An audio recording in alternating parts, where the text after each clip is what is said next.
Shalom Havarim. As I'm recording this tomorrow, or this evening actually, is the beginning of Jerusalem Day, the annual celebration of the reunification of Jerusalem as a result of the 1967 war. And as a result of this, there were people who were, when I posted about it, who came back with some remarks questioning the restoration of the modern state of Israel and what its prophetic significance really is, and whether it is Israel, and so on. And this is because it hasn't met the preconceived religious expectations of certain groups of people. Yet it's happened nonetheless. So let me explain how it happened according to the criteria of Elohim, and what Elohim's prescribed criteria were, not that of human theologians who are disappointed that it didn't meet their theological expectations. Before we get going, I need to ask people to please donate to support this channel and to support this work. You can do that by clicking on the donate link in the video description, and you can also do it by sending donations by PayPal to donations@wnae.org. Funds are very low, and it's been, frankly, a dry month financially, so we really need those of you who support this work, who enjoy these videos, who learn from this material, to step up to the plate and help us out if you possibly can. Okay, also I'd like to ask everybody to please like this video, subscribe to this channel, and click that notification bell so that you'll get notifications when new videos come out. Let us know what you think of the videos in the comments, and participate in the discussions in the comments section. All of these things are things that the YouTube algorithm looks at to decide what videos to recommend to new viewers. And of course, we want to get recommended to new viewers. And you can also do that, or help us out with that, by sharing these videos on social media, on your Facebook page, your Twitter, any kind of social media in which you participate, where and in Facebook groups where it is relevant to the subject matter of the group. At least don't go spamming the chess Facebook group with this material, of course. All right. Now, usually we have handouts, but there are no handouts necessary. All you need for this study is your scriptures. Now, the restoration of modern Israel and the reunification of Jerusalem in 1967 are events that transpired, and they've happened. And they've been, ironically, strangely disappointing to certain groups that had expectations and theological criteria that they expected Israel would have to meet, the Jewish people would have to meet, before either being restored to their land, and or the reunification of Jerusalem, and all of these wonderful things. And some of the ultra-Orthodox, for example, were just certain that Israel would have to turn back to the Torah and become Torah observant, and that the Messiah would have to come to restore Israel to the land. And that didn't happen. In fact, if you watch the movie The Chosen, it's a very good movie that shows the history of the conflict that was taking place back in 1948, in the early days leading up to before 1948, leading up to the restoration of Israel, between the ultra-Orthodox and Reformed and secular Jews, as to the restoration of Israel. And in the Christian camp, particularly dispensationalists, were disappointed, because the dispensationalism of the time predicted that Israel would, the Jewish people would return to the Messiah and then be regathered to the land of Israel. And in fact, the Schofield Bible notes had to be rewritten to account for the fact that they predicted that would happen and it didn't happen. And because of the fact that history hasn't unfolded in a way that was compatible with the preconceived theology with certain individuals, now they question the legitimacy of the way history has unfolded, if you will, and the legitimacy of the modern state of Israel. So the answer to all these questions can be found in Ezekiel 36. In Ezekiel 36, we learn why Elohim restores Israel.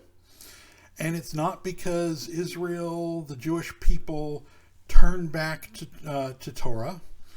It is not because the Jewish people, it's not because the Messiah returns, or that the Messiah comes, or that the Jewish people embrace the Messiah.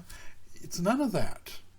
You see, if you set aside your preconceived theologies that you have, that men have taught you, and study the scriptures, you will see why Israel was to be restored and has been restored. So, looking at Ezekiel chapter 36. Also, you son of man, prophesy unto the mountains of Israel, and say, you mountains of Israel, hear the word of Yahweh. By the way, I'll pause here and also say that this also answers another gentleman I had a few months ago that was arguing that the modern restoration of Israel was conditional, and that Israel's possession of the land at this point was conditional upon Torah observance and following Elohim. And the answer is it's not, and I'll show you why as we read through this. Verse 2, thus says Yahweh Elohim, because the enemy has said against you, aha, even the ancient high places are ours in possession. Therefore prophesy and say, thus says Adonai Yahweh, because they have made you desolate and swallowed you up on every side, that you might be a possession unto the residue of the heathen, and you are taken up in the lips of talkers, and are the infamy of the people. So notice that it says in verse 3, therefore and because. So here we're finding out the reason for these things that are going to be described as happening. And it doesn't say because because you have turned back to Torah, or because the Messiah has come, or because you've embraced Yeshua as the Messiah. It's not what it's going to say.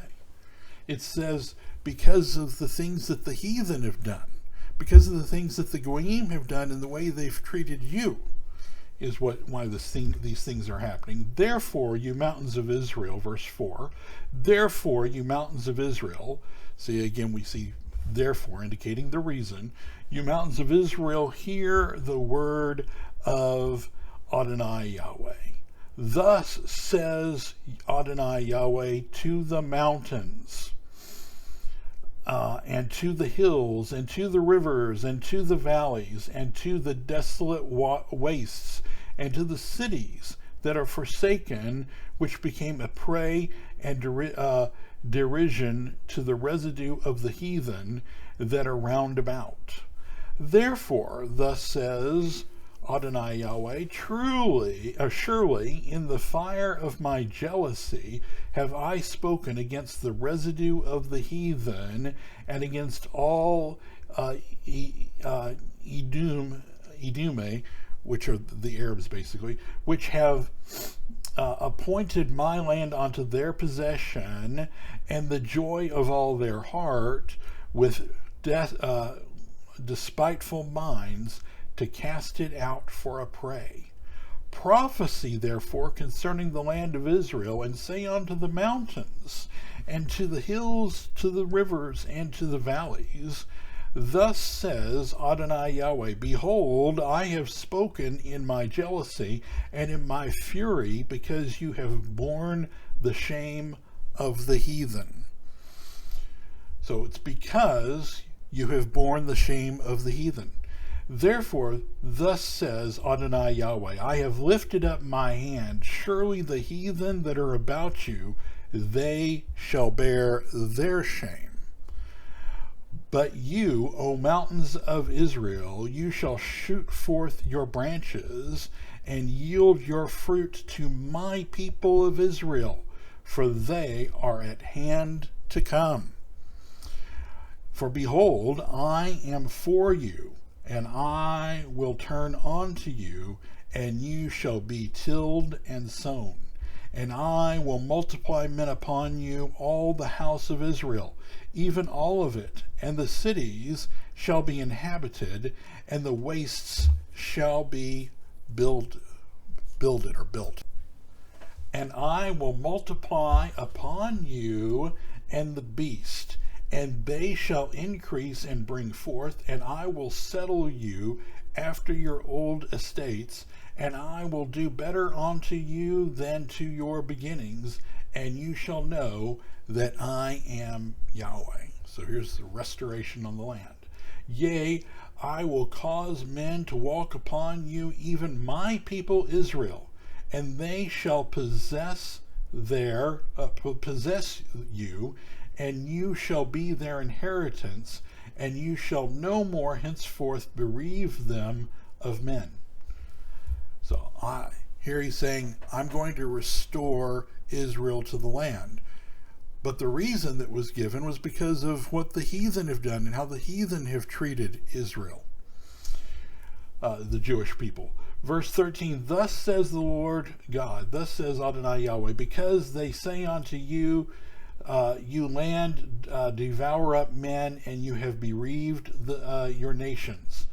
Therefore, you shall devour men no more, neither bereave your nations any more, says Adonai Yahweh. Neither will I cause men to hear in you the shame of the heathen any more. Neither shall you hear the reproach of the people any more. Neither shall you cause the nations to fall any more, says Adonai Yahweh. Moreover, the word of Yahweh came unto me, saying, Son of man, when the house of Israel dwelt in their own land, they defiled it by their own way and by their doings, their way before me as the uncleanness of a removed woman. So, when Israel, the Jewish people, were previously in the land, we did bad. We didn't keep Torah, and Elohim was unhappy with that. Verse 18, Therefore I poured my fury upon them for the blood that they had shed upon the land, and for their idols wherewith they had polluted it. And I scattered them among the heathen, and they were dispersed through the countries according to their way, and according to their doings I judged them. So, okay, this is the dispersion, the birth of the diaspora, the being cast out of the land.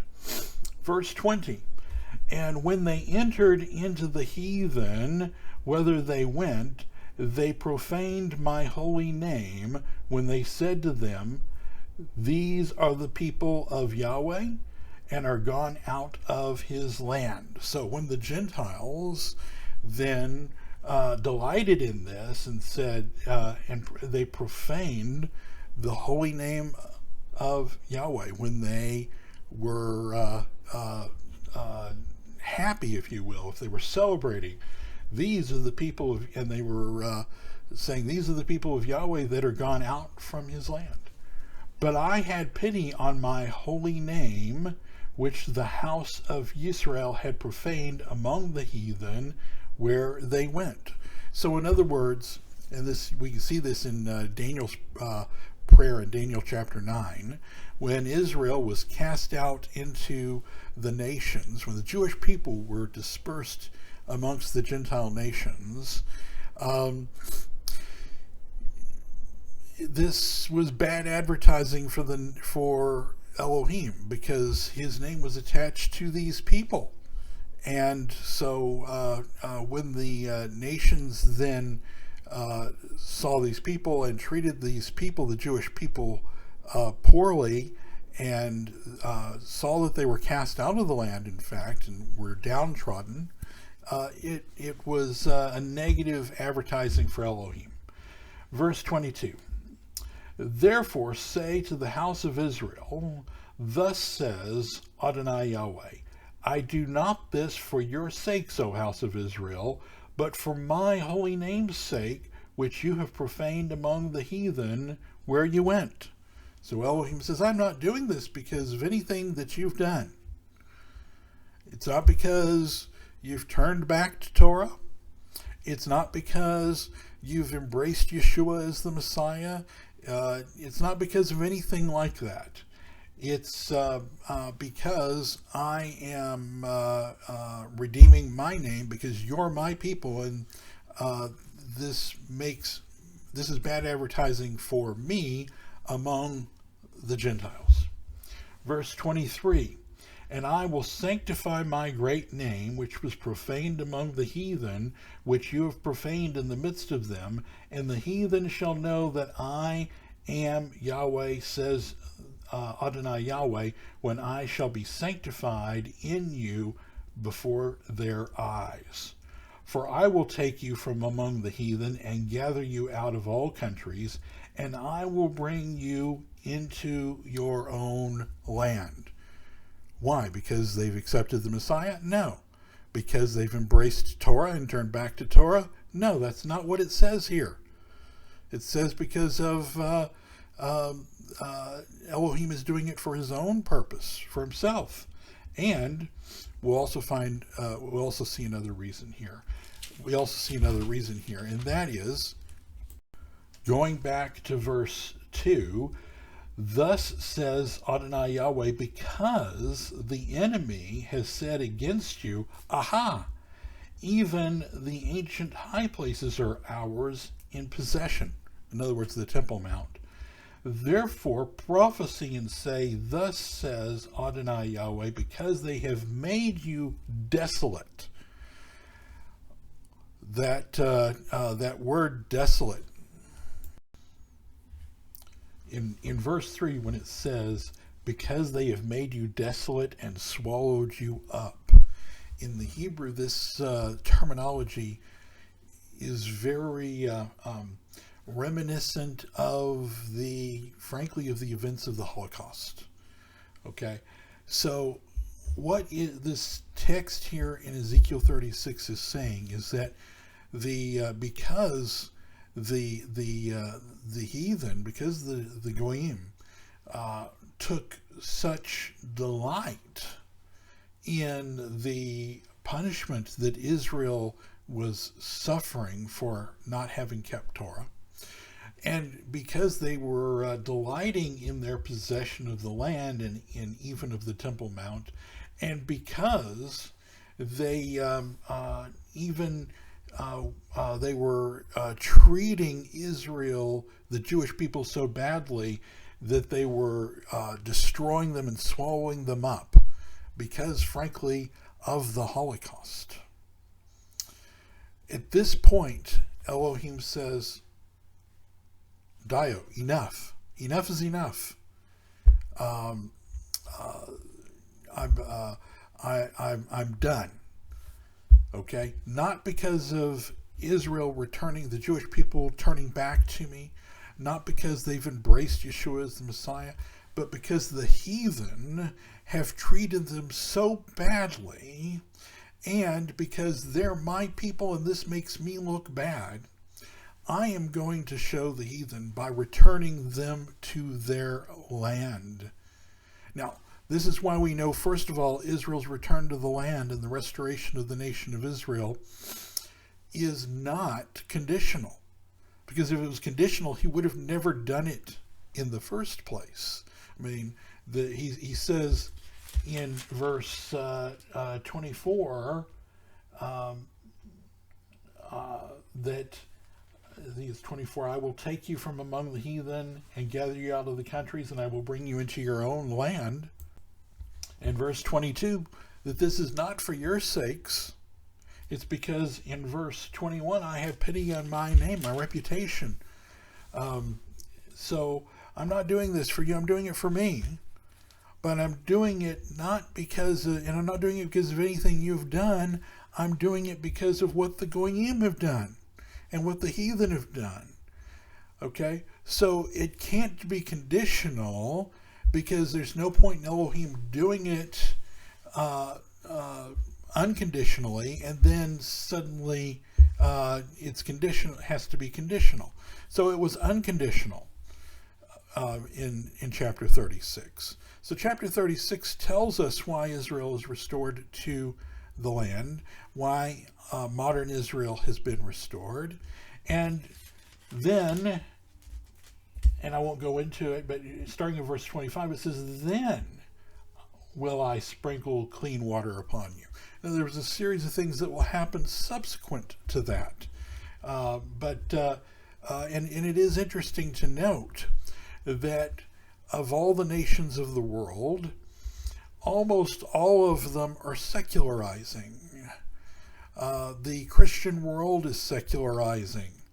The Western world primarily, most of the Western world is secularizing, but Israel is actually going the opposite direction.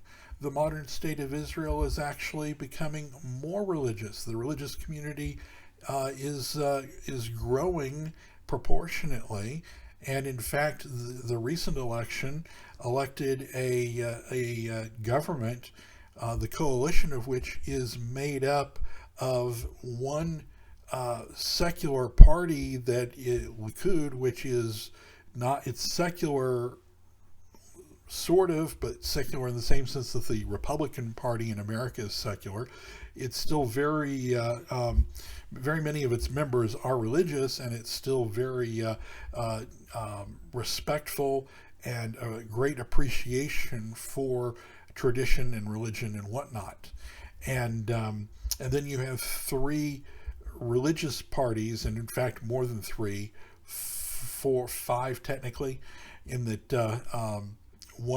three of them ran together. I don't want to get too deep into the Israeli politics, but the religion is growing in Israel, whereas the rest of the world, Israel is desecularizing. And this is very interesting because in 1948, there's no question that Israel was founded by secular Jews. And in the time from 1948 until today, that has made a complete turn, or I won't say a complete turnaround, but a huge turnaround. And Israel is far less secular today than it was when it was founded in 1948. So where the rest of the world is secularizing, Israel is not. It's moving the other direction. Okay, so what I wanted to cover here, though, is that Ezekiel 36 tells us that Elohim restores the Jewish people to the land of Israel, and that is something that has happened, and that it would happen according to Ezekiel 36, not for the sakes of Israel, not because of the Jewish people, not because we turned back to Torah, not because we embraced Yeshua as the Messiah, not because we met any of your pet theological expectations and criteria. It wasn't because of any of these human theological constructs of what various human religious organizations and theologies expected. It was because, according to Ezekiel 36 and Elohim, because not of what Israel did, but because of what the nations did, what the heathen did, and because they acted so atrociously, and They rejoiced in having possession of the land and of the high places in Israel, the Temple Mount. And because, that's verse 2, and verse 3, because they went so far as to try and destroy and swallow up the Jewish people, the Holocaust. Elohim said, enough. I'm done. I'm done. And Elohim says then that he will gather Israel, the Jewish people, back to the land and restore them as a nation for his own purposes, for his own name's sake, not because of anything they've done, but because of what the Goyim have done. Okay? So, if you think the modern state of Israel shouldn't exist, or has no right to exist, or isn't legitimate in the eyes of Elohim or whatever, because A, they haven't turned back to Torah yet. They're working on it, by the way. They haven't embraced Yeshua as the Messiah, or because you believe that somehow it's conditional and they can lose it because they're not doing one of those things. You haven't read and understood Ezekiel 36. Okay? All right, I need to ask everybody to please donate to support these videos. This was sort of an impromptu video. I wasn't planning to do this, but Jerusalem Day, some of the posts I was getting and feedback I was getting about Jerusalem Day, I just had to open up the scriptures and show the truth of why Elohim has regathered Israel and restored the modern nation of Israel. Please donate to support this work. You can do that by clicking on the donate link in the video description, or by sending donations by PayPal to donations@wnae.org. And you can also please like these videos, subscribe to this channel, click that notification bell. It's free to subscribe, absolutely no charge. And you can also please let us know what you think in the comments, participate in the discussions in the comments, share these videos with your friends on social media. Until next time, everybody, shalom.